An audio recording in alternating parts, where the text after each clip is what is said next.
Hello and greetings. This is going to be something a little bit different, comparatively to things I've done in the past.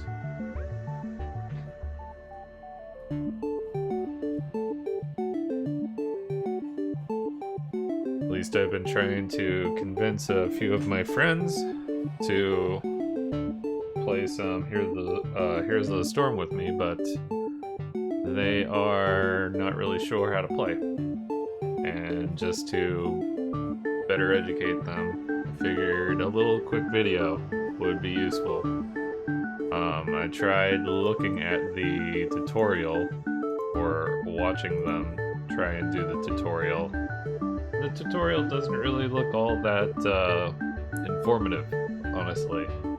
So first things first, I have changed up my webcam so that you can see what I'm doing and where my mouse movements are and such like that.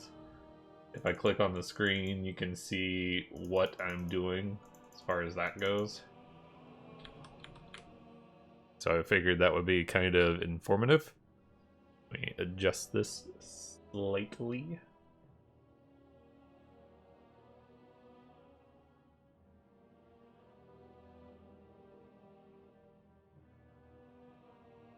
And you can see my moderately dirty area of my desk, but so be it.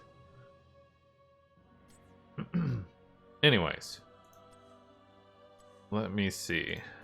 Can I load up my tutorial?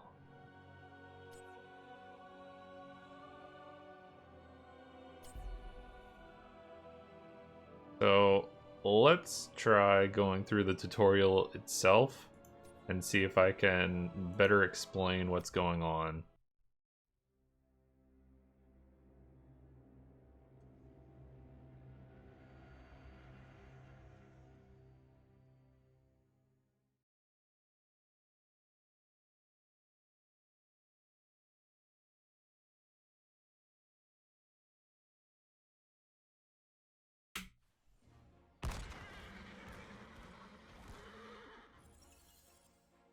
Welcome to Here's the Storm. In this tutorial, you'll learn the basic mechanics of the game. Your ultimate goal is to destroy the enemy core while protecting yours from enemy attacks. There are 3 lanes to the enemy base. That's not always true. Sometimes there are 2. Each lane should have at least 1 hero present. That's also moderately true. If your health gets low, you can go to the nearest town and heal by clicking on a healing fountain. Not only does the healing fountain provide you with health, it also provides you with mana. It's over time. You don't have to continue standing next to the fountain in order to do so.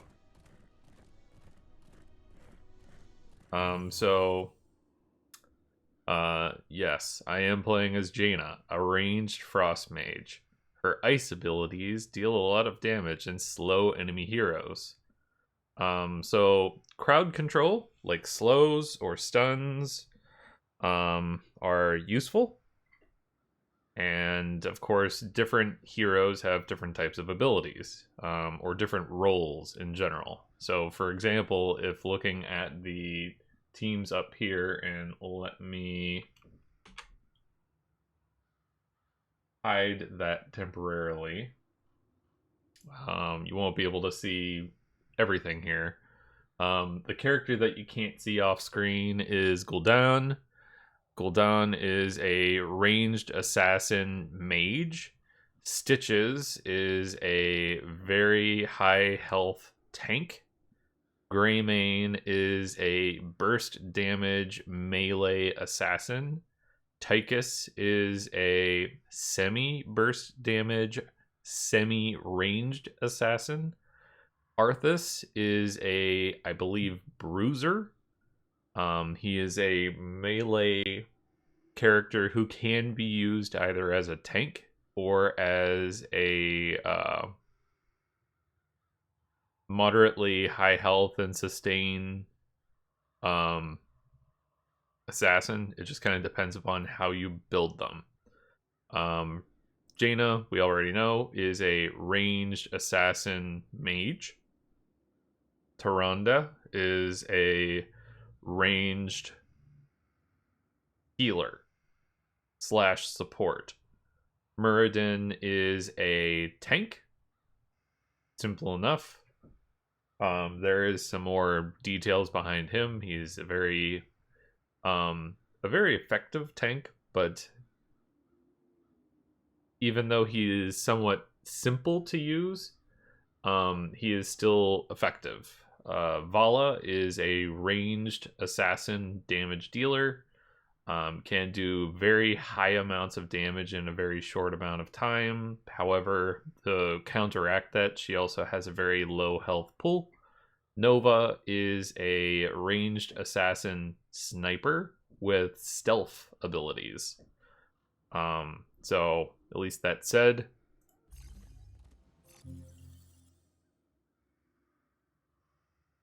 of everything and of all of the basic abilities, there are going to be lots of different types of quick movements. So let me go ahead and re-enable the keystroke so you can see. Attack to move.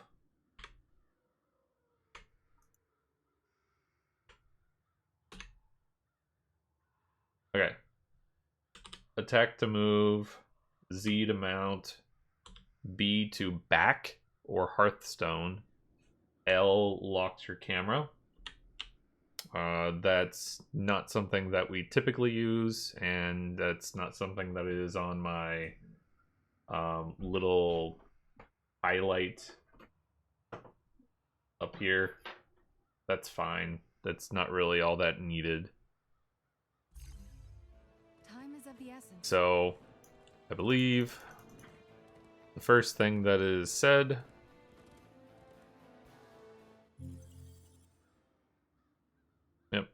unlike Dota 2 or League of Legends, there are no items to buy. You kill minions and heroes and acquire objectives and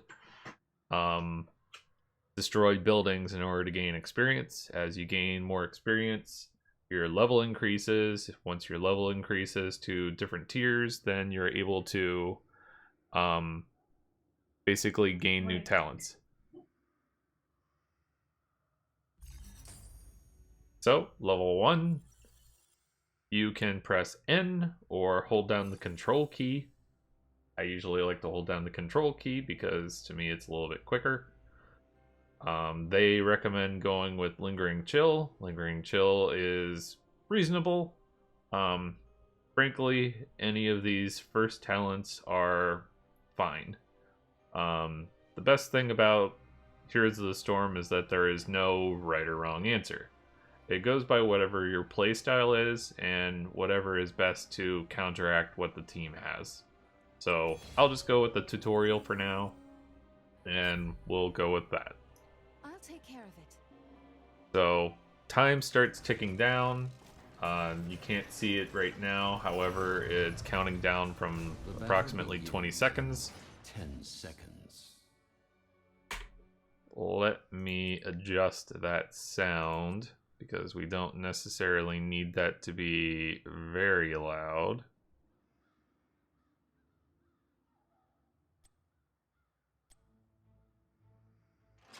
Five, 4, 3, 2, 1. Okay, so one of the things that you can do here, obviously they want you to move to the middle lane. I'm going to do a cutscene because I accomplished my feat. So there's a number of different things that you can potentially do. Obviously, like I said earlier, killing minions, heroes, structures grants you, not just you, but your team experience. And at least whenever it comes down to it, you can, just due to the way that Heroes of the Storm is currently made, I don't know the best way to phrase it, there is what's referred to as the Heroes of the Storm Nexus anomaly, where every single time whenever a hero, whenever a minion dies near you, they drop an experience orb. And you have to be near enough to it in order to pick it up. And in order to attack, you can either right-click on the enemy itself, or you can just click the A button and you will start moving and attacking in the direction that it is located. You have your basic abilities, which some of these are skill shots, some of these are directional. So the first one that Jaina has is Frostbolt. Frostbolt is a directional talent. So basically just point it in the direction of that area. It will cast, and with any luck, it will connect. Unlike what Greymane and Arthas was doing right there, you typically don't want to fight underneath of towers, especially right now. Let me get that out of the way. Because at least whenever it comes down to towers, towers hurt.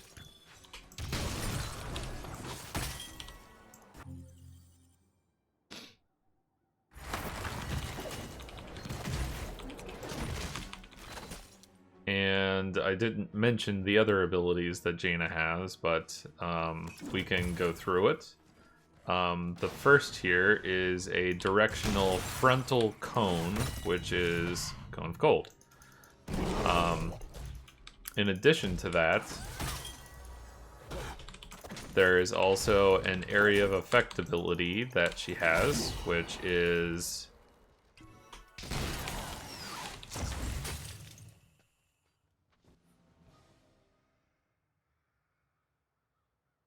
I'll continue to go with what the scenario says. Another thing that you can keep in mind is that your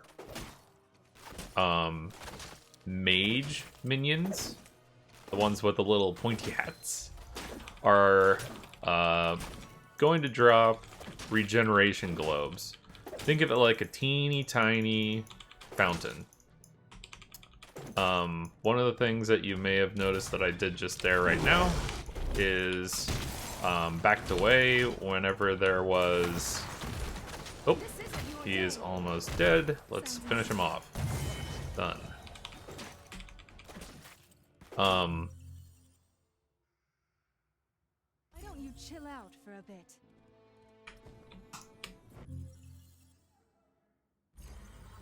Alright, let me do that again. So, one of the things that they want you to do here, and one of the things that they, you know, mounting makes you get around to the map faster. So, what I usually like to do is queue my abilities. It's a little bit more of an advanced thing, but it's still very useful to do. So, let me back up over here, and I'm going to press C, and while that's being cast, shift, move. That way it saves a fraction of amount of time. Whenever you're saving time, that means that you gives yourself more abilities to do other things. Even though I moved away from the watchtower, apparently it wants to tell me that, you know, what watchtower is useful for. Now, vision is a good thing to have. Doing siege camps for different purposes is also a good thing to have too, so sure, let's do a watchtower for them.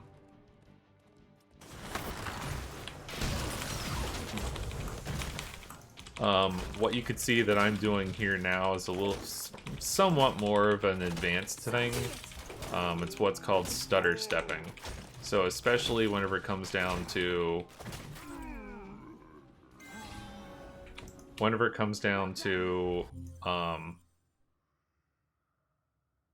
using some of your abilities and such, a good thing to do and to have is to continuously move. At least whenever it comes down to the mercenary camp that we just fought, they do a very projected ability that allows you to see specifically where their attacks are going to land. That's fine, However, you don't always happen to know who else is there. Right now, we don't have any type of additional people to really worry about, and we had vision from the watchtower. But say we didn't have vision here, there could have been somebody sitting in the bush. Like Stitches, for example, has the capability of grabbing you from afar, and if you're not stutter stepping and you're just completely stationary, that makes it so much easier for enemies to cast their abilities in order to attack you and potentially kill you. I've got a good feeling about this. They would like me to escort the giants, so be it.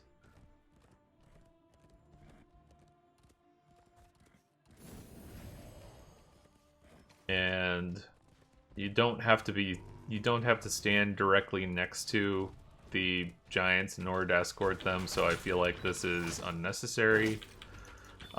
Usually whenever it comes down to it, and like it was stated earlier, one player per lane is usually more than sufficient. Fighting underneath the towers here, as I said earlier, is not usually ideal, but towers and other minions typically attack the closest thing to them. So, because of the fact that there were other minions in front of me, I didn't have to worry about being attacked, and I'm still at full health, or very, very close to full health, because of the fact that I was being, the minions in front of me were taking the brunt of the damage instead of me. And here, most of my minions are about to be killed, thus I am standing back, and that tower is gone. Now let's look at the next one. They recommend Summon Water Elemental. Not to go into full detail about talents, but at least each of these are reasonable. Kind of depends upon the situation, and Summon Water Elemental is perfectly fine. Again, I'm going to queue my ability, and I don't know if this is actually what's recommended. However, again, we don't necessarily need 5 people in one lane. So whenever you have multiple people in multiple areas, that distributes the amount of people that are around. However, at the same time, it also gives you the best opportunity to get more experience. The more experience that you're gathering, the more ahead that you'll be. Right now, we're at level 13 to their level 7. I'm sure that there's some tutorial shenanigans that are, you know, happening in the background that is affecting this. Usually, whenever you're playing against the AI, you usually get very ahead. However, you don't typically get that ahead. You could hear that little boop right there, where the tower wanted to attack me. However, it didn't, simply because of the fact that I was smart and just timed my entrance. At the moment, I can only see my teammates on the map. Oh, and looking at the mini-map is a very good thing to do. So I can see here that there's a number of things that I could, you know, consider. One is that the lane that I'm working on is getting pushed in pretty capably. I'll drop a blizzard here, mount up, hang out for a minute, pick up that little bit of experience, and move on to the middle lane, which is about to be overrun. And I want to go back over here because, like we said earlier, we want to get all the experience that we can get. So I'll do the same thing here. Clear that out really quickly, move down, and I'll even do something else that they didn't actually mention. I'm going to take the enemy team watchtower, because again, once you are ahead, you want to take every advantage that you can possibly get. Whether it's vision, whether it's getting more and more experience, or whatever the case may be.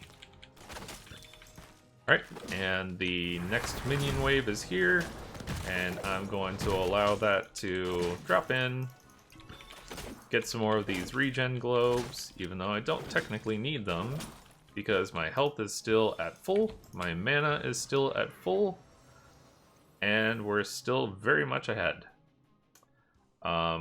I've been delaying a lot of my different talents. Again, that's fine. Ideally, you would want to do this as fast as possible, but I'm just kind of going along with the tutorial.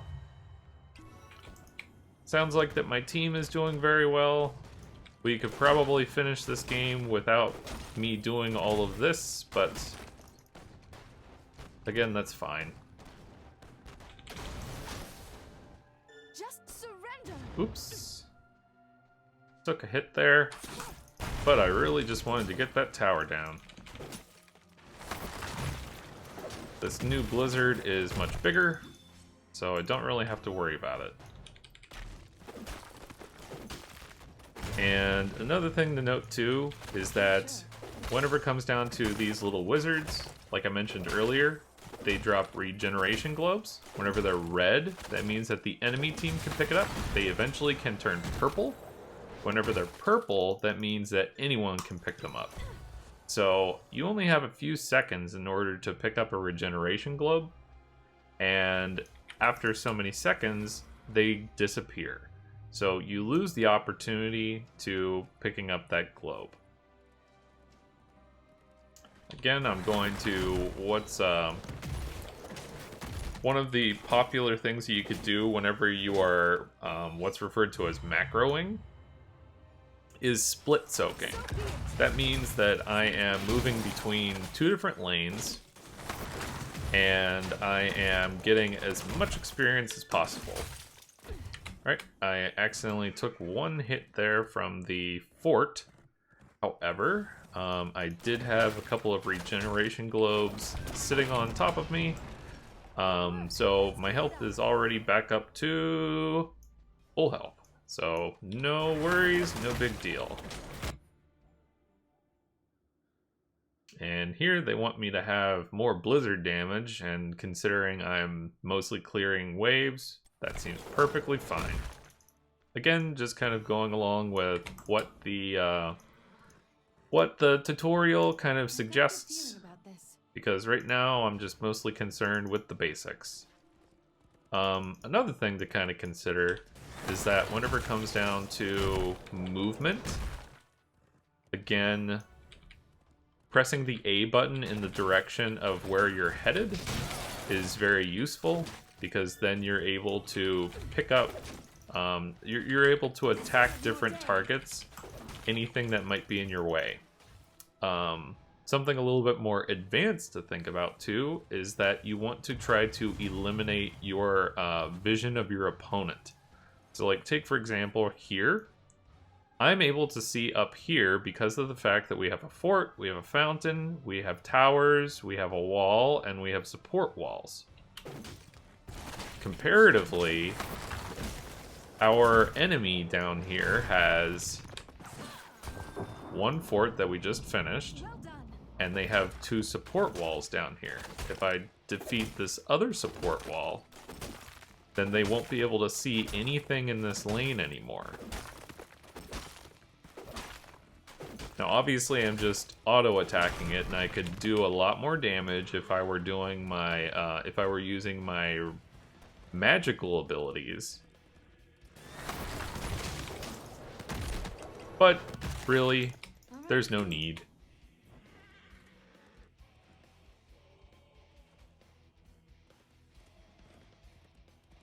And I'm just going to move back down here, allow my little minion to tank for a moment, and my powerful blizzard has taken down the entire wave.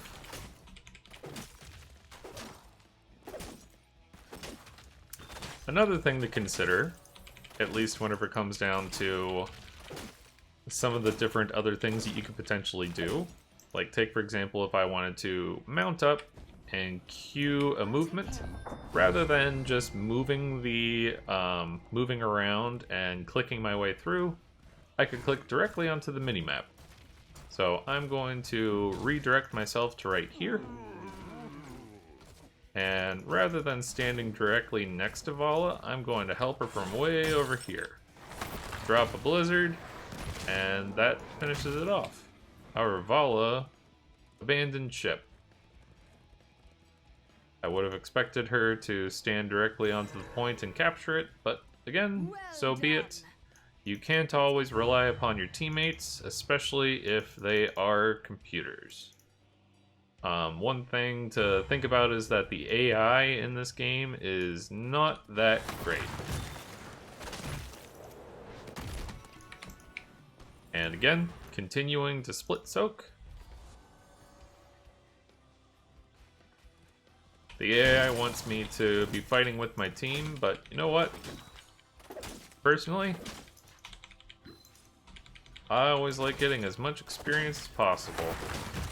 Whenever there's the possibility of winning, you want to take that opportunity, but right now, there are only 2 members of the enemy team that are defeated at the moment. And the possibility of winning is there, but it's not that great. So, now that we're here, let's help out. I'll use my water elemental. We'll slow them down. I'll use all of my different abilities.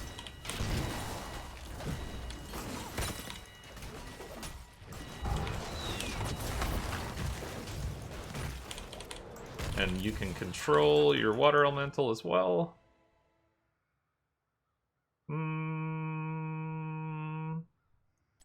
I'll just take it again, even though it's not going to be useful enough because of the fact that we are going to be winning this tutorial in just a moment.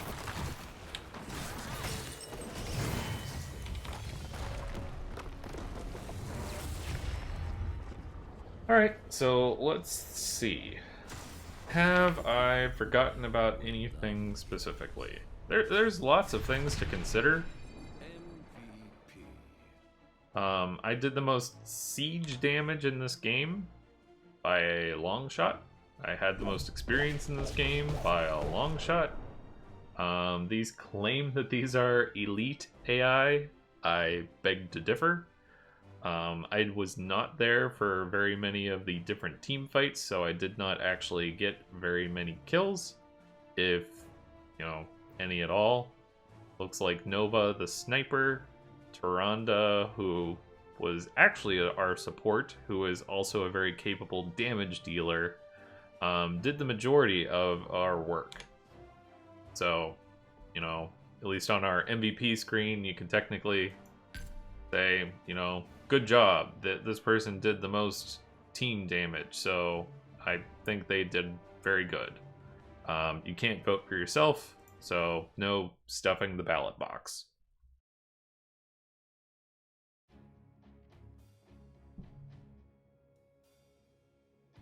Let's try something different. So, back to the tutorial, let's choose a different role. So, different team, there's many different types of heroes. So, at the moment, there's something in the neighborhood of, what? 5, 6... So approximately 11. So there's 12 per row. 1, 2, 3, 4, 5, 6, 7. Hey Google, what is 7 times 12 plus 5 minus 1? 88. There are currently 88 heroes. And they all can be classified by different roles. They all come from different types of universes that Blizzard has created, including Warcraft, Starcraft, Diablo, Overwatch, and as well as just within the Nexus. So within the Nexus, and this is not technically speaking true, The Lost Vikings is actually one of the very first games that Blizzard ever created. So this is not technically speaking true. The characters which have come from within the Nexus, the Heroes of the Storm universe itself, is Orphea and Kira. They have backstories. If you want to look at lore for them, so be it. But mostly right now we're just talking about how the game works. So as far as that goes, there are 6 different types of subclasses. So you have your tanks. These are going to be the people who are going to be at your front line to absorb the most damage and protect your squishies. Squishies being your damage dealers and your healers. You have your bruisers, which they're going to be somewhat your front lines. Some of these do have some capabilities of tanking, but they also have capabilities as far as doing damage. Not nearly as much damage as your assassins. You have your ranged assassins, which this one has the most selection as far as a lot of your different capabilities. You also have your melee assassins, which these, I believe, are going to be not your least popular, but potentially your least amount of possibilities as far as different characters that you can select. You have your healers, or your supports as well. Healers, kind of as the name implies, are going to be different types of heroes that can heal your group. Different types of healers have different types of healing capabilities. Whether it's going to be Stukov, or Alexstrasza, or Anduin, or Karazim, Tyrande. They have different types of heals which allow them to heal in different capacities.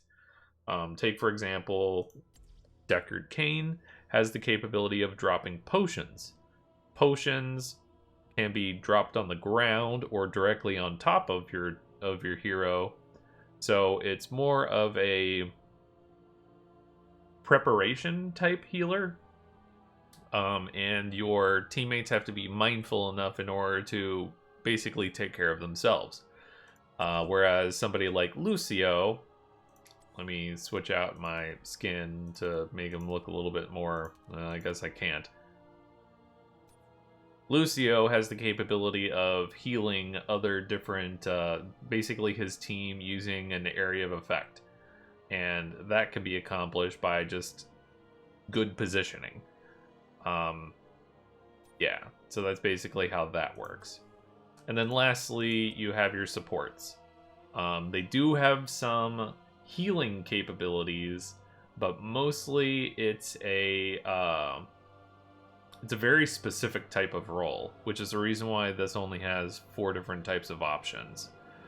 Where you have Medivh, which provides you with an impenetrable shield, the capability of going through portals to get them out of danger or potentially into a very keen position in order to acquire a kill. Abathur, which can be kind of anywhere he wants to be.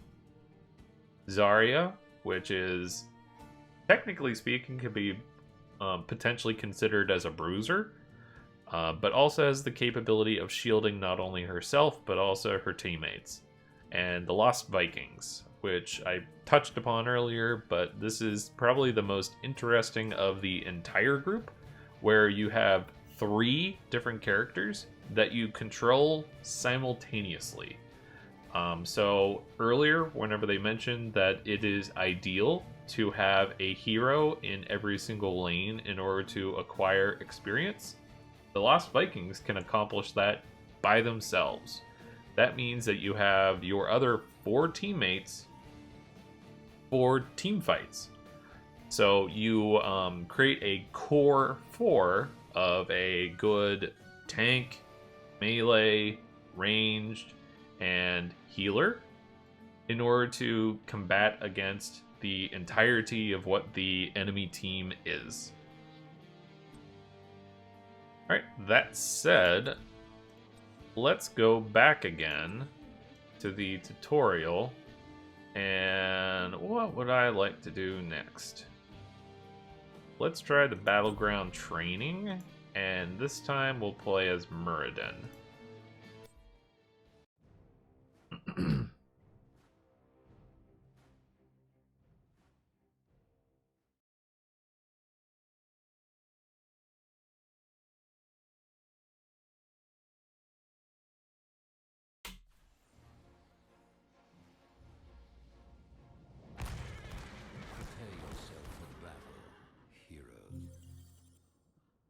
Alright, so this one is more so like how a real match occurs. This is Cursed Hollow. Cursed Hollow has tributes that spawn occasionally. If memory serves, the first one will occur at the 2.5 minute mark, always. And then both teams converge upon it in order to try to capture the tribute. Once any team acquires 3 tributes, then the enemy team is weakened. What that means is that your minions, which all typically have an amount of health, is all reduced to 1 HP, meaning that anything can one-shot them. And towers, forts, keeps, all have their capabilities of firing at enemies disabled. It gladdens my... Contrary to the talent selection here and recommendations, I'm going with my build. Muradin is one of my favorite characters to play. Heart to see you once more. But then just to show here, at least here you saw that there was a tiny heart that I had. One of the newest abilities that Heroes of the Storm had introduced was the fact that you can create your own talent builds, and you could save them just to make it easy for you to know exactly what to select on the fly without much thought or consideration. You could also take that talent build and be able to click it and share it very easily with other people as well, rather than just saying, hey, teammate, take this particular talent for this particular reason. You can share the entire build with them instead, and they can be able to see it. So, kind of cool. Like this is saying now, you can press the tab key, and you can see everything here. So, right now, this is the exact same matchup that we had previously. Technically speaking, I think this is the exact same map as well. You can hear the announcer counting down, and now we have the capability of moving on out. And all of my AI is running around like morons whenever they should be up here at the front of the lane. You also have different other little like key abilities too. T key has the capability of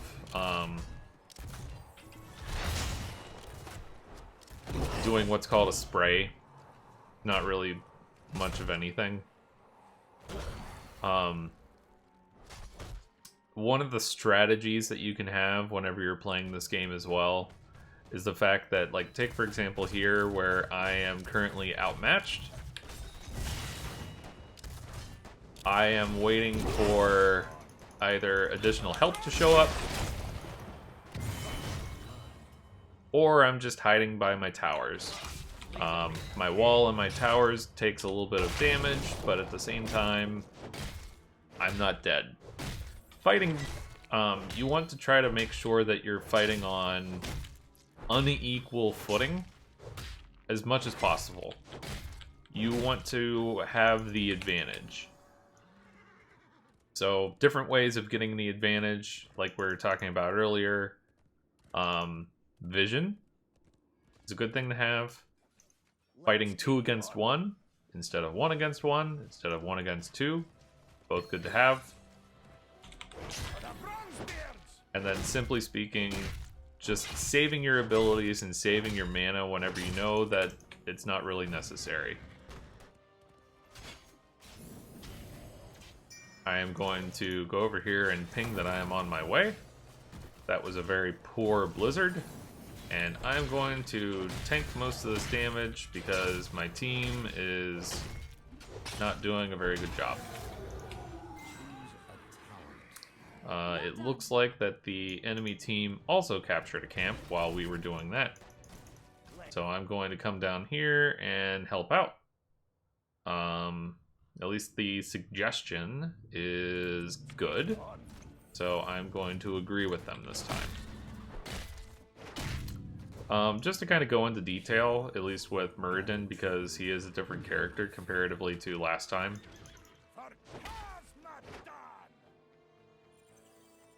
Anyways, it's very close to the 2-minute mark, which was the announcement of the tribute. The tribute will be spawning, and we will be moving up there in order to capture it. Unless they're just going to allow me to have it.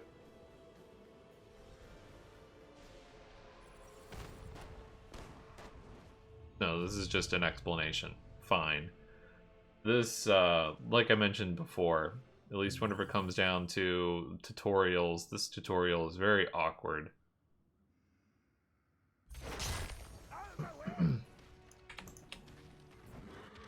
Alright, so let's move on up to this tribute.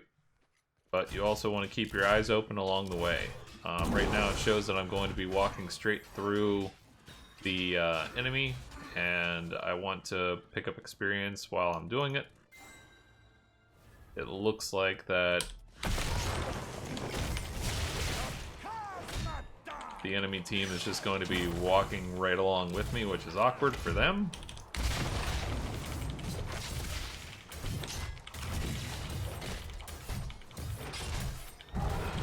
However, it's also awkward because of the fact that my team just decided to completely leave me behind.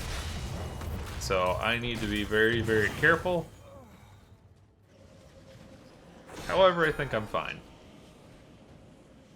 Just to kind of go into some brief detail, at least whenever it comes down to Muradin. Muradin has 3 basic abilities, plus 1 passive ability. Stormbolt is a straight line skill shot. Thunder Strike or Thunderclap, I can't recall the name, is basically just him stamping his foot on the ground and doing AoE damage. That can be talented, like the last ability that I did, where it can actually clap a second time. E is Dwarf Toss, and that's basically a jump. The other thing, and the reason why this is glowing, is that Muradin, it has a lot of self-sustain. So what that means is that even if his healer is not near him, he still has the ability to heal. He just has to stay out of combat for at least 5 seconds, and then he will start regenerating his health more. The lower his health is, the more health that he will start regenerating over time. Keep up the momentum. And that camp that we had captured earlier is just about done taking down both towers and the wall. And now we have an advantage here. Muradin also has a basic, kind of just an entry-level quest, so that whenever he hits 25 people with his Stormbolt, then it becomes more and more powerful the more times that he uses it. So it's a very useful ability to have. At least with this double thunderclap ability, I always like to use it whenever I'm within the minion wave. That way, not only does it potentially hit the hero, but it also potentially can hit the minions the second time as well. Muradin does not have very good wave clear. Wave clear means that you have a minion wave and you want to be able to try and clear that out as fast as possible. This is awkward right now because we're going to be losing both of our towers as well as the wall,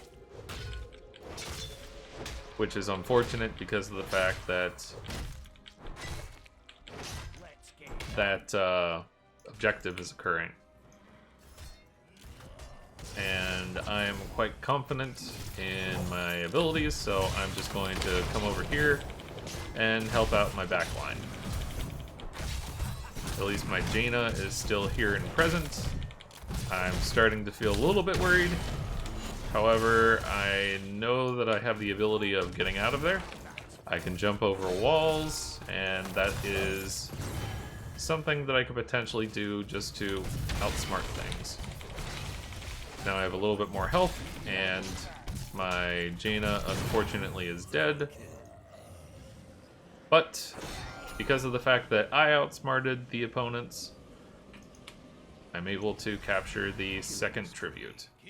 One more tribute, and we have the ability to basically win the tribute and take full advantage. Whenever it comes down to a situation like that, not only now are we going to have the capability of having our heroic abilities whenever our enemy team potentially will not. It's also going to be helpful to try and time exactly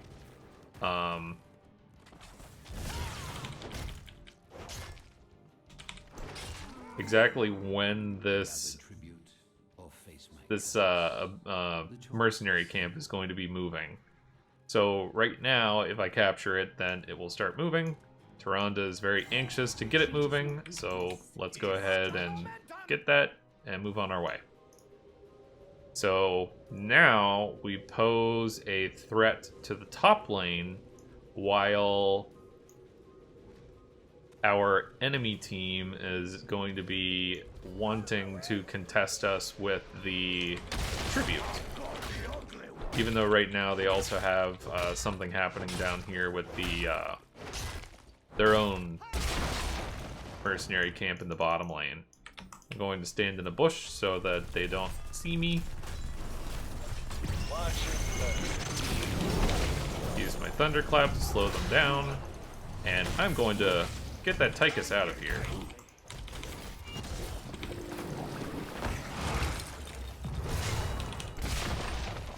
Tychus came back. My entire team is now missing.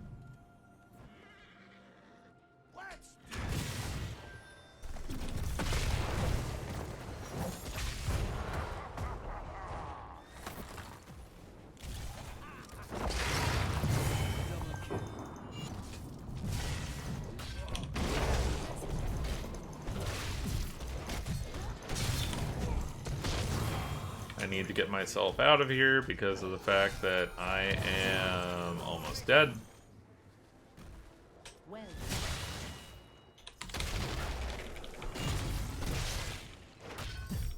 I don't think I'm going to have enough to kill him. Now I think I will. Let's capture this. well fought. Queue up my mount and my move. And I will capture this. Well, this is just describing like I said earlier. So now that we have captured our third tribute, the enemy team is cursed for the next minute and 10 seconds, which is a good chunk of time. So within that amount of time, and during that time, minions' health are reduced to 1. Structures cannot fire. Way to do it! I'm going to take this vision, and I'm going to try to converge upon my team in order to help out. Save your healer. I agree. Bronzebeard Rage is very useful to have, especially right now whenever enemy minions are only 1 HP. Paying attention, Tyrande just hearthed, meaning that we do not have a healer right now. So just want to be mindful that we are on our own. I can grab this regeneration globe.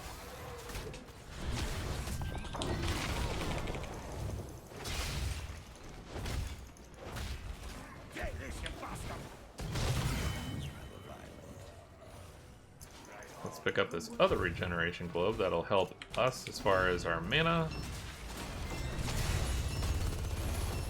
Vala, I would recommend that she get out of there. My curse subsides. The curse has ended.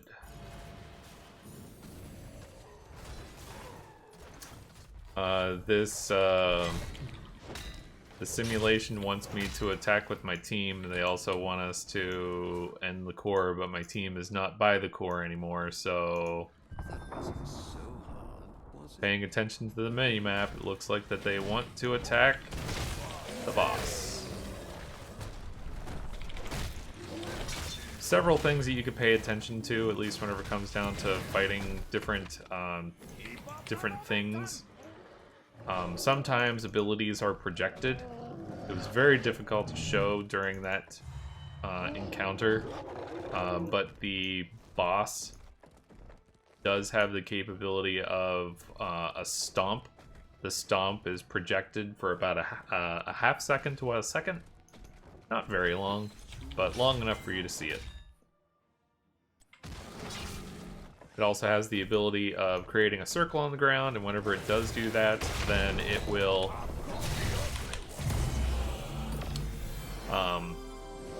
root whoever is present in there. And this is going to be that. Yeet! Now I'm flying through the air.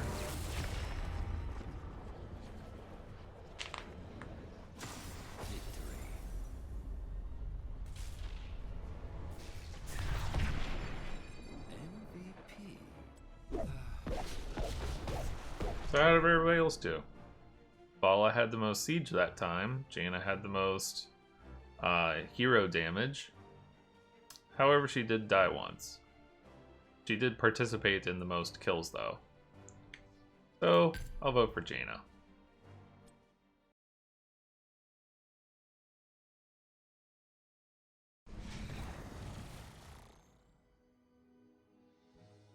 So, now with that in mind, let's try one more thing. And that is playing for real. So given that we just played as Muradin, and that's fresh in our minds, let me show you how I play as Muradin against something a little bit more real. So this will be a game with a team of real people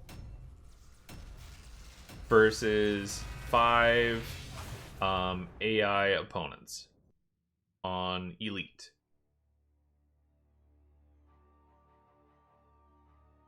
At least on here you can see, just given the graphics, that Medivh and Varian are both on the same team, whereas Lunara and Murky, are both solo, just like me. So we have a tank, a bruiser, a ranged assassin, a melee assassin of sorts, and a support. We don't technically have a healer. So we're going to be relying upon our passive health regeneration a lot, and we're also going to be relying upon our Hearthstone and health pool. I've already forgotten the name. The fountain. we're going to be relying upon our fountain a lot as well. Currently, whenever we're on the loading screen, we won't know exactly what we're going to be up against until we get into the game. However, this is going to be Blackheart's Bay. Each map has its own flavor.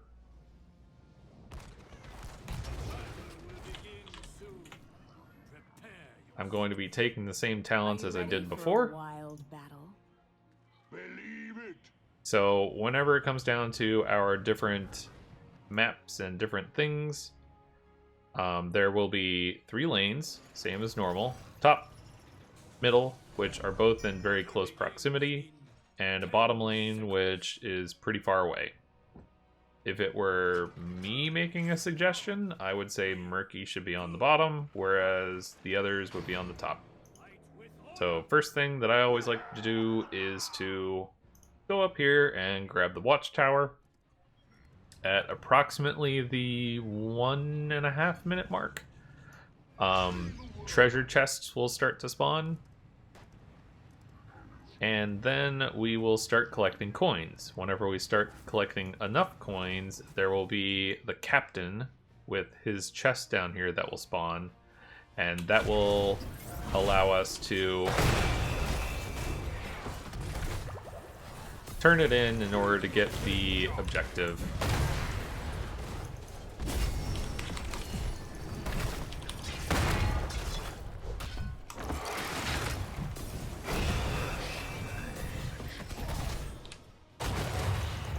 Alright, so we got Butcher, and we knocked him out.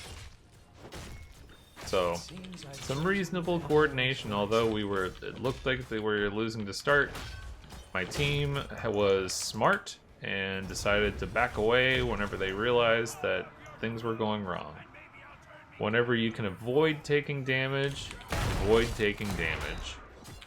And also keep in mind of your teammates' talents. So right now, Varian, I realize, has High King's Quest. So anytime whenever he's nearby, I'm going to try to make sure that he gets his regeneration globe. And here now, he's getting his regeneration globe. He's going to be moving on. And that was supposed to be a skill shot. My skill shot missed. And that's the reason why this is just a little tutorial, and I am by no means the best.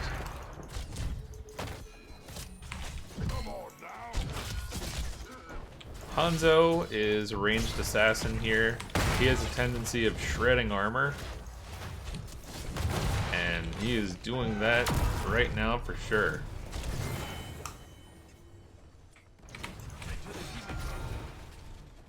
Even though I can regenerate my health, I am going to do this now because of the fact that I have the capability of helping out my team while I can.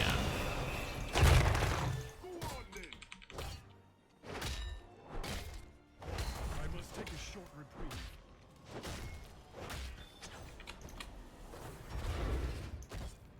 This is going to be a little bit risky because of the fact that Butcher is here. But I'm going to take my chances because at least I have Medivh on my side. Butcher is bailing out, so I have the capability of clearing out the rest of this wave. Let's back up, not taking any unnecessary damage. And it sounds like there's a fight happening down here, so let's help out how we can. Got the stun, but my team decided to disengage. So let's back out as well. There is my Ariel. Stun him. Slow him. Kill him. That's how you do it. Expertly done. In my absence.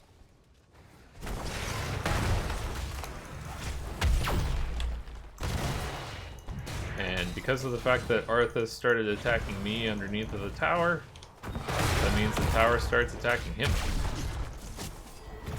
Once again, Hanzo shreds armor. So I'm going to be taking a very wide berth around here because my health is extremely low. Hanzo is currently invulnerable in flight form. Excuse me.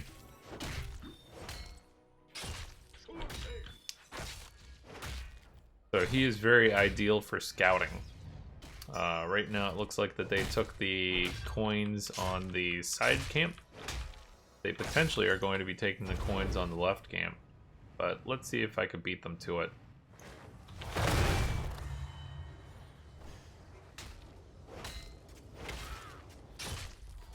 The benefit of the attack move is that while I'm attacking something that is not very threatening, that allows me to look at the rest of the map and see what's going on. So once again, here is the treasure chests.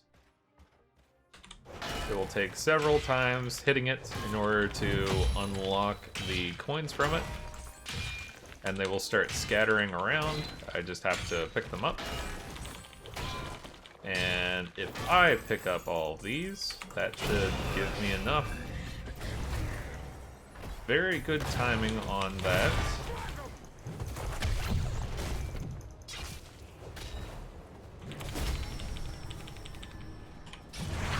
Let's hop on top of his head and slow him. Hit the Ariel. So I didn't technically get the kill for that, but I definitely locked it in.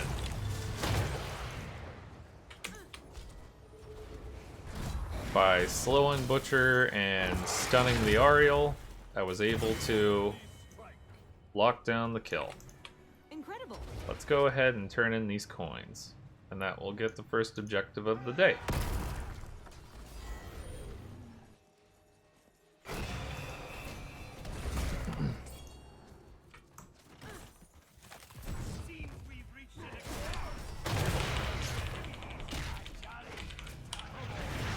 Ooh.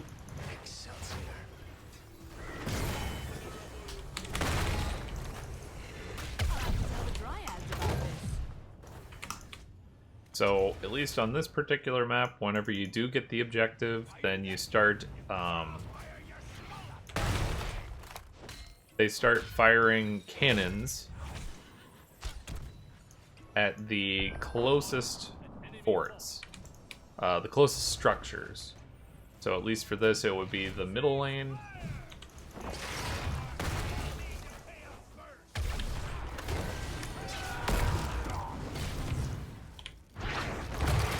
And that one slowed the Arthas in order to confirm the kill. This time I decided to change my heroic ability. Again, I did acknowledge the fact that we don't have a healer, so I don't necessarily want to use Haymaker. Haymaker is very good for getting heroes out of the way or getting them out of position in order to either get them out of the fight or to potentially get them closer to my team in order to confirm a kill. Haymaker increases my health and provides me the capability of stunning. So that is going to be something that I am going to want to do, just given the fact that I have no healer right now. Hanzo's heroic ability was just moderately wasted, and I was able to kill him by myself. I'm in a very tight spot here, and I'm in a moderate amount of danger. Thankfully, D.Va is just going to be trying to eliminate my damage for some reason, but whatever.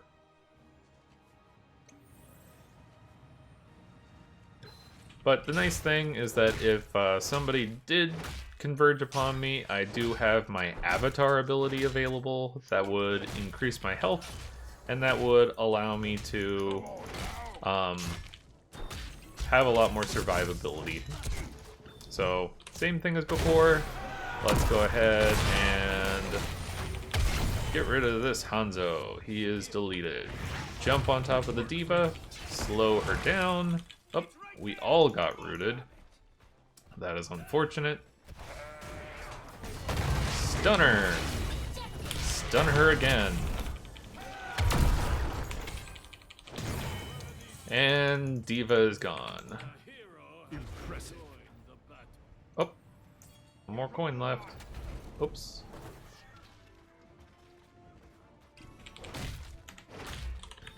Trust fund.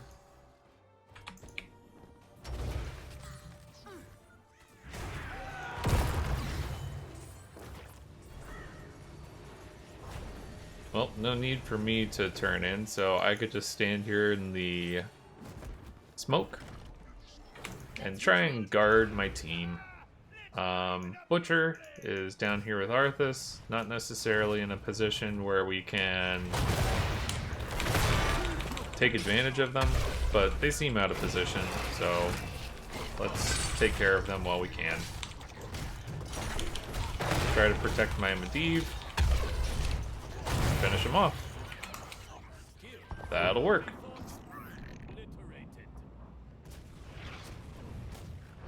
Arthas is kind of sitting up here. It looks like he's going to be moving up to the top lane. However, let's go and try and take care of this Hanzo, and I will announce that I'm on my way. Slow him down, stun him, finish my quest, and Hanzo's deleted. Unfortunately, that the Hanzo was able to destroy our fountain. So now I don't have the capability of coming up here and getting any type of health and mana regeneration, so that's unfortunate. But we still have a very healthy level lead. You can't really tell from there, but we are 15 to 13. And we're very close to leveling up to level 16. One of the things that I have a habit of doing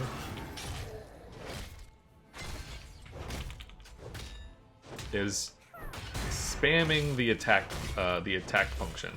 So right click, attack, right click, attack, right click, attack. So another one of these things, like I had mentioned before, stutter stepping is something that you really want to be doing very often. Let's pick up this coin that was left behind and see if we can help out getting D.Va. Oh. That should be enough. Got her.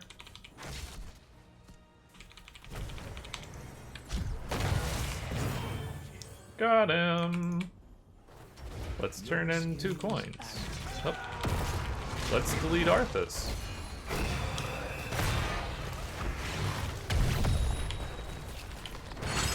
Go.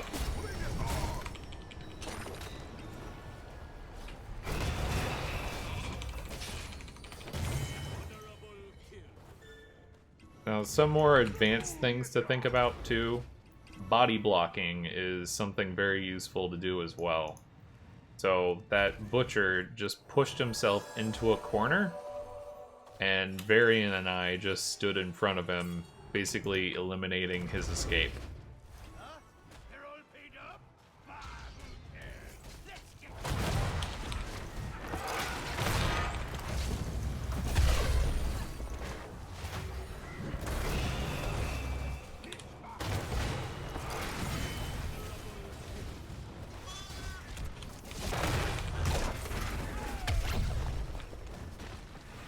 I feel a little bit in danger, but otherwise it should be fine. The nice thing about this this fire talent, whatever it may be called, is that anytime that it deals damage, it also heals me. So I could potentially walk past this and start regenerating health. It doesn't matter if it's a minion, it doesn't matter if it's a wall, or whatever the case may be. And on top of that, I'm still getting passive regeneration. Let's see how you handle 2 chests at once. This won't be enough in order to get the burn in, but at least with Medivh will definitely be able to get it.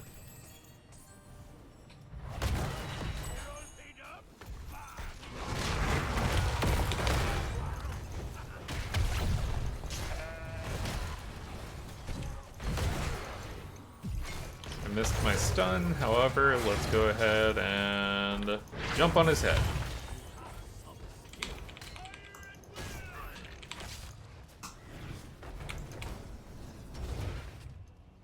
Now we see that the enemy team is over here. We could try and head them off.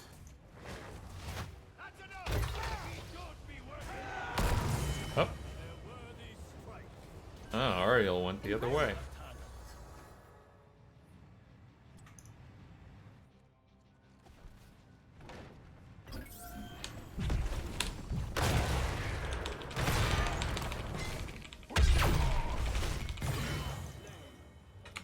Coming through. Say good Now this is typically unwise, but I want this fort to not exist anymore. And because of the fact that I have so much passive health regeneration, I don't mind taking a few tower shots. That was good. And lastly, in order to try and get as much experience as possible, I am going to try to defeat this last tower before the game ends, which is going to be potentially easier said than done.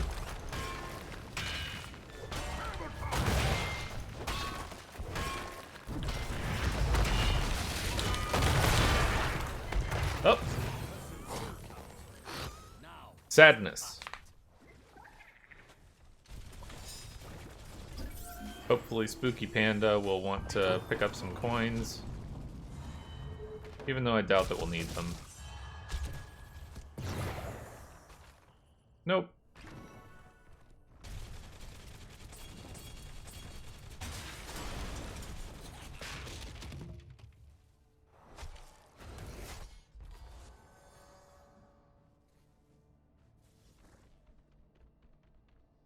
Now Medivh has to decide if he's going to dismount or not. He's at half health, so it was smart of him to not try and pick up those coins. What he can do, though, is come back over to the turn-in point and just try to prevent those coins to be turned in.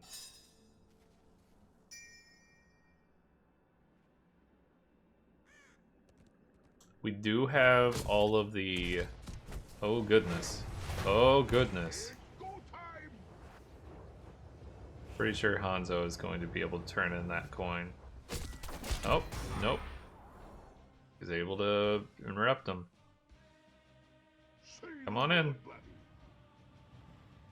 They gone? Alright, they scared them away. Fair enough. That said, we have 5 coins, not enough in order to do any sort of real significant damage. I'm going to be stutter stepping and trying to avoid taking any unnecessary damage.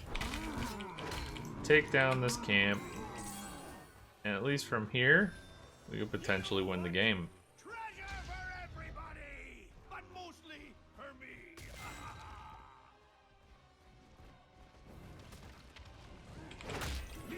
I'll just be clearing these out, protecting our giants. And this mercenary camp will be finishing the game for us.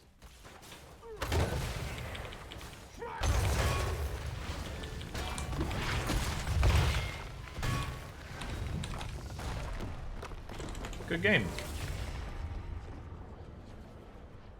As a tank, you're not supposed to be top damage, top healing, top anything. However, given the fact that we had no healer, was the reason why I had the most healing of our team. I was able to heal myself for more than, well, almost. I was able to heal myself almost as much as the enemy team Ariel, who is a healer, could heal her entire team, which is pretty significant. As far as everything else, Murky is very known for doing a large amount of siege damage, so he carried out and destroyed the majority of the bottom lane.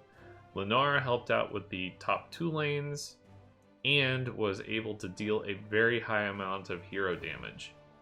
I was no slouch, at least whenever it comes down to that, but Varian was basically our other crutch. He did, just due to his build, he was able to do a lot of burst damage in melee.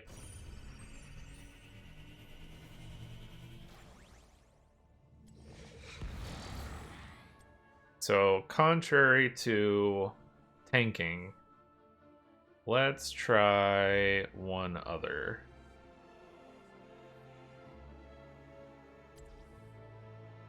Now, whenever I played Heroes of the Storm for the first time in the beta, I think it was the beta, it was possibly the alpha.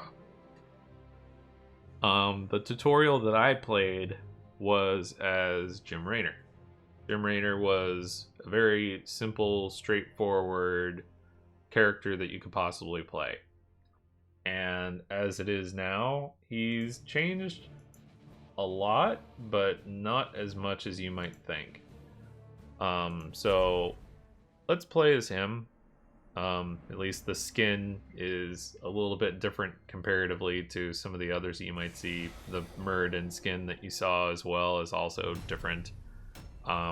Given the fact that Heroes of the Storm is free to play, one of the ways that they are able to make money in this game is for cosmetic reasons. A lot of the different items that you can potentially get, whether it's a skin, a spray, a voice line, an announcer, there's lots of different ways to customize your Heroes of the Storm experience, and just to make it a little bit more enjoyable for you. So at least this special skin that I have for Jim Raynor is one that was from the recent toy event that was during this last Christmas. As Jim Raynor he is a ranged assassin. He has a relatively long attack distance, which is beneficial, at least whenever it comes down to him. He can stand back and deal a lot of damage. Comparatively to the rest of our team, Alarak is a melee assassin, Zarya is a support, Rexar is a bruiser who can also tank. He has a pet which has a lot of health in Misha the bear, and Zebo is a ranged assassin which does a lot of poison damage. And now we're just waiting on one last person to load up the game, and we can be on our way. At least on Cursed Hollow, this will be familiar because of the fact that this was the same map that was on our tutorial. So same concept. We will have to collect tributes, and whenever we collect 3, then we will have the enemy, whomever collects 3 is able to curse their enemy. That means that minions' health will be reduced to 1, and forts and keeps and towers will all be unable to fire against.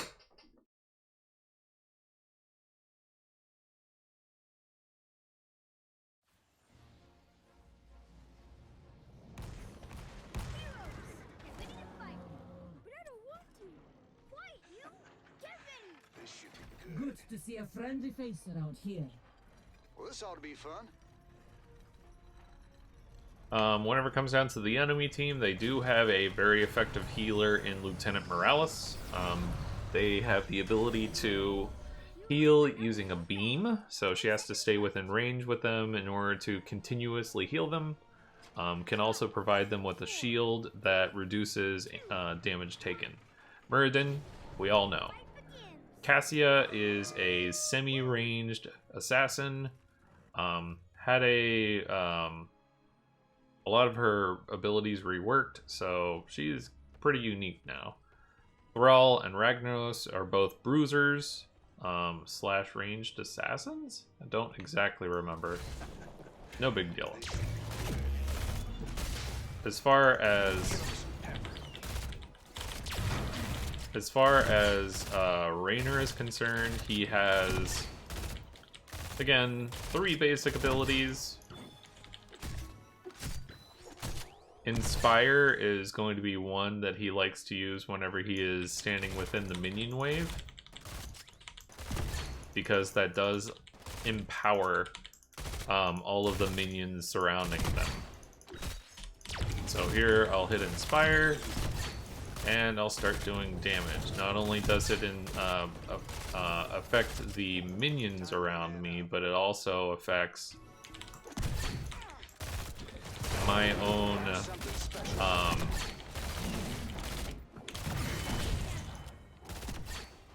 attack speed. My condolences. Penetrating round is a straight line skill shot. It also has a knockback ability. My E is a heal over time called Adrenaline Rush. And same as I said earlier, you typically don't want to be standing still. The more opportunity that you are standing still, well, the more that you're standing still, the more opportunity that the enemy has in order to do damage to you. Full of daylight. Try not to get hurt if you can help it.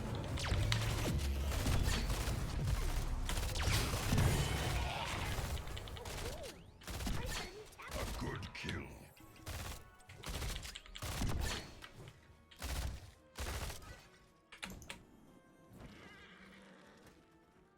Now I see that Zarya is losing health pretty rapidly, so let's go over here and see if we can't help out.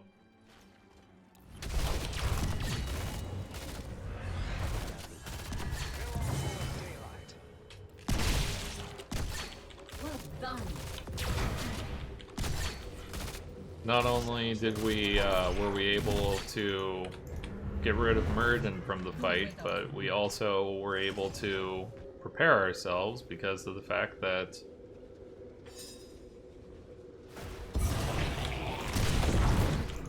the first tribute is located right up here.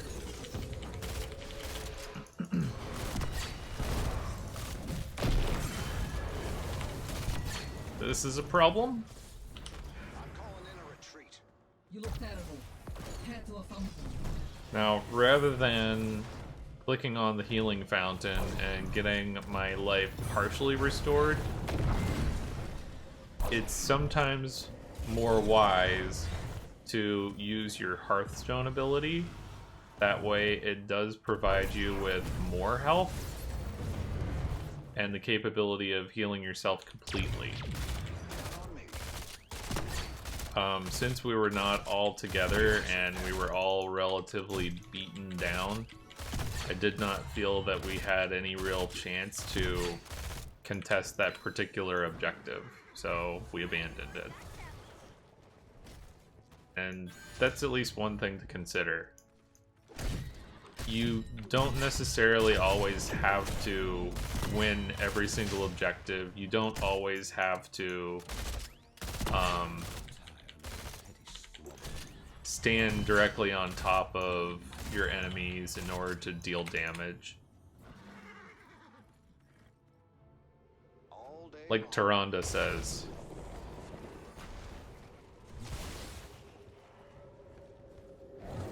Retreat is not weakness, it's strategy.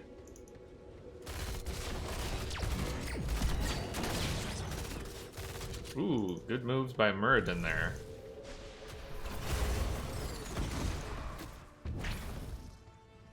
Well, they can chase him if he would like. However, I would prefer to attack this Lieutenant Morales and potentially this Cassia. Ragnaros is coming from behind us. Right between the eyes. And Muradin escaped. You can However, we did get the objective. Well done, friend. And just like we saw with, at least whenever I was playing as Muradin, one of my favorites is going to be the fact that he's able to regenerate his life very quickly. And that is the reason why he is already back up to full health again.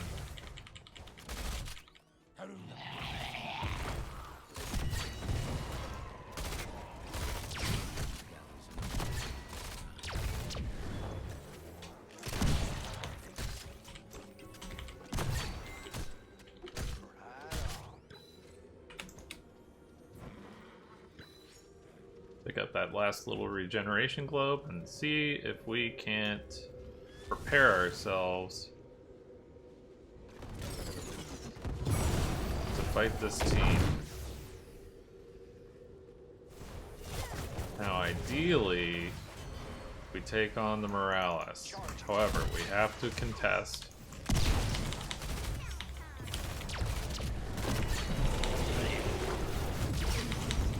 Let's heal.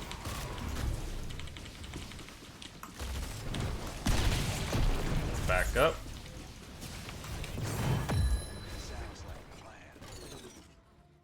And the unfortunate thing is sometimes you get teammates who don't participate in objectives. So we probably could have done a lot better there if we had everyone. Unfortunately, we did not. So we lost that particular objective, and oop, we could potentially catch this Lieutenant Morales out of position.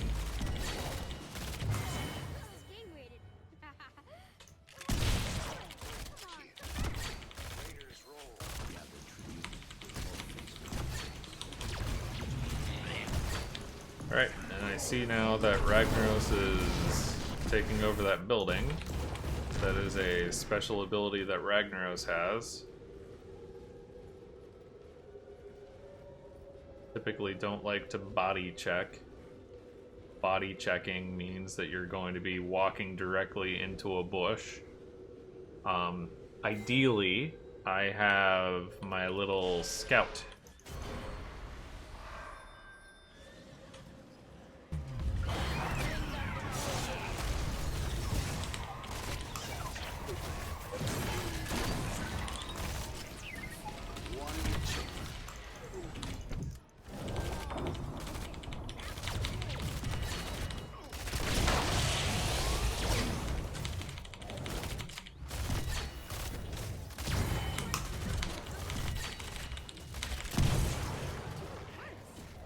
Alright, we're doing well, but we're still kind of losing.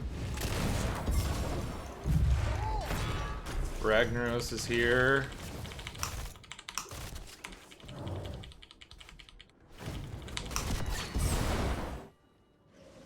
Would like to back up.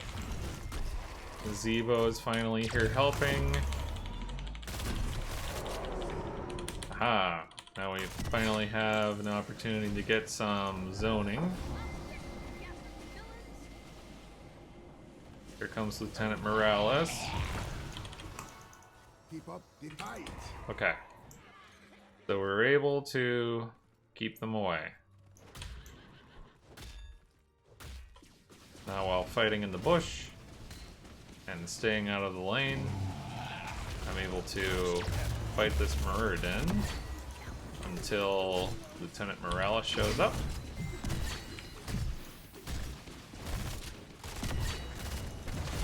Now Cassia is here, and that's going to be problematic. No. Well, I'd say that was a reasonable trade. Even though I, of course, would prefer to not die, I'm doing the most hero damage. So I guess all things considered, this was favorable and not favorable at the same time. Favorable in the sense that now the enemy team will not have their healer for the very beginning of this objective. However, unfavorable because of the fact that our team's main damage dealer in me is not going to be present. And our team is not very coordinated. Of course, we're just a pickup group. Let's send my scout over, potentially send them over here.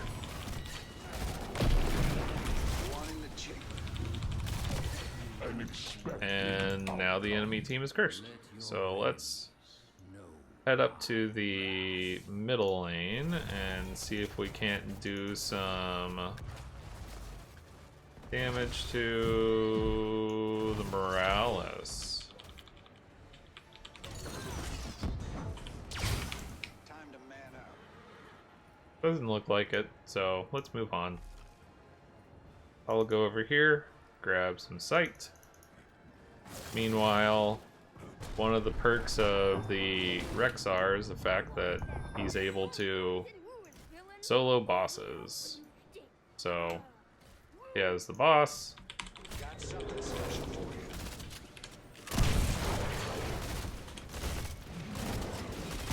And we're able to get rid of that brawl. Oh, and here's Morales. Not able to catch her in the zombie wall, which is an ability that Nazeebo has, but still able to kill her just the same.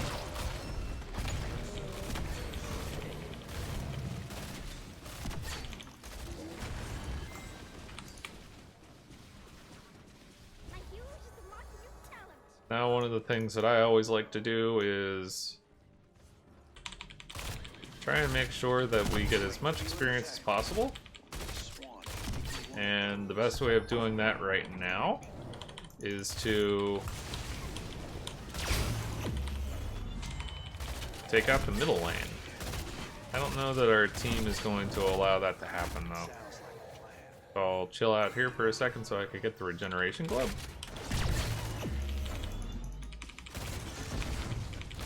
Oops. Stand back. Stop getting shot by the tower.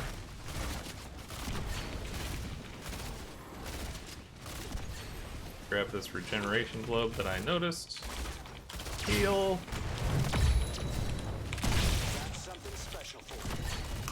Nope. Not going to get that interrupt. Kill Morales.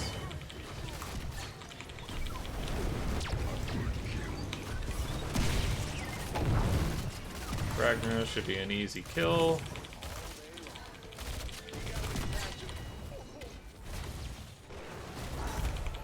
Uh-oh.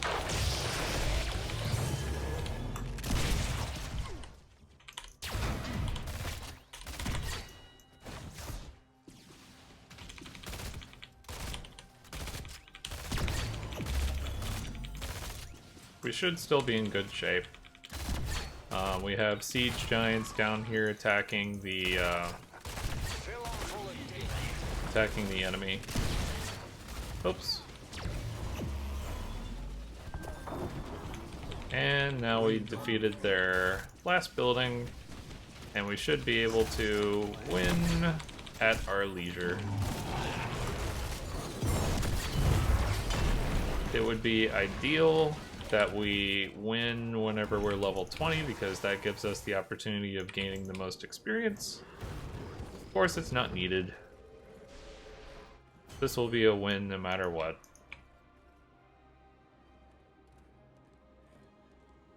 I'm just clicking the fountain in order to top off. Again, we have no healer, so it's kind of needed.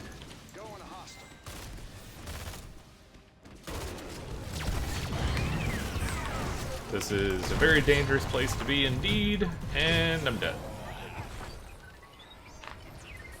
My Nazeebo and my Alarak were split apart, and they were very hesitant. However, in the meantime, more than likely, our Rexar, who has been playing his own little mini-game this entire time, is more than likely just going to defeat this boss and run with him to the core and win the game for us.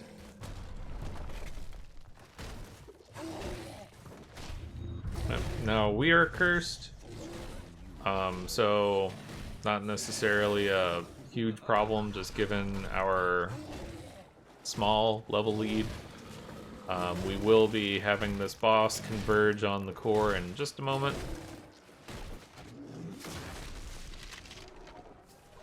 Nazeebo will be adequate defense for the middle lane, and I'm going to try and help out at the bottom lane, and that will be all she wrote.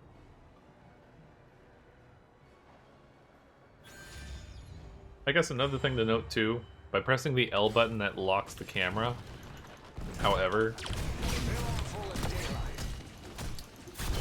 un momento por favor, in process of dying.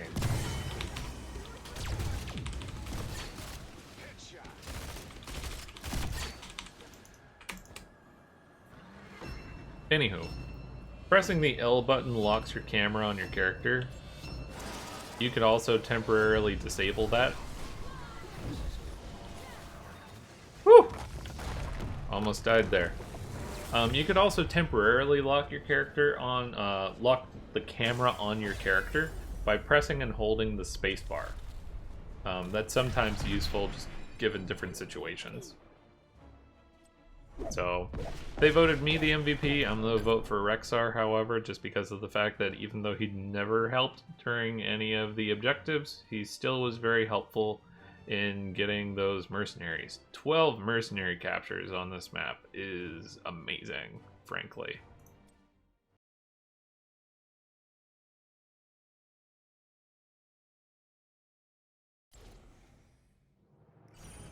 Alright, well, I'd say that's more or less the really basic nitty-gritties whenever it comes down to how to play Heroes of the Storm. I suppose if you have any questions, just let me know. I'm sure I missed a few things, and, you know, there's lots of other things that I can stand to learn as well, just because of the fact that I'm by no means a master. There are several heroes that I have never played. There are several heroes that I have not mastered with a yellow ring just yet. So several that I know that I really like to play, and lots of others that I'd like to learn. But whenever it comes down to everything else, at least this particular video should provide you at least the real basics whenever it comes down to how to play Heroes of the Storm, what you should be doing, how you can help your team, how to play, and things along those lines. So, I guess with that in mind, I will say thank you, and I will be leaving this video enabled as a highlight, possibly even loading it onto YouTube, just so that it's available for others to check out.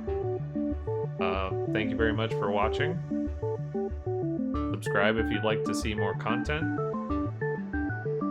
No real streaming schedule that at least I have, but I typically play whenever I am able. Thank you very much, and stay safe out there during this unfortunate time that we're experiencing. Bye-bye.